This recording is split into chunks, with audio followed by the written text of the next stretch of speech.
రాజకీయాలతో ఈ రాష్ట్రం నాశనం అయింది. ఈరోజు నేను ఒక ఎగ్జాంపుల్ చెప్పాను మీకు, సింపుల్ అండి, మీరంతా ఇంటలెక్చువల్స్. బైఫర్కేషన్ సమయంలో మనకు తెలంగాణకు పర్ క్యాపిటల్ ఇన్కమ్ వ్యత్యాసం 35,000.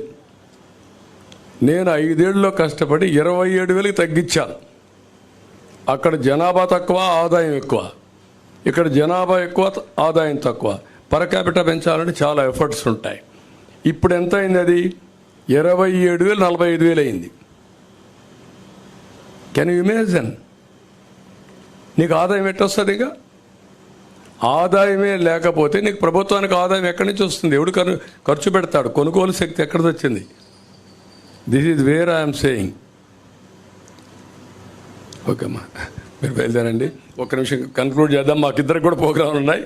ఆయన ఇప్పుడు పోలవరం వెళ్ళాలి, ఆయన తొందరలో, నేను కూడా పిఠాపురం వెళ్ళాలి, ఇది దెందులూరు వెళ్ళాలి, తెనాలి రావాలి. బ్రీఫ్గా అడిగండి ఒక క్వశ్చన్, ఏదైనా చెప్తాను.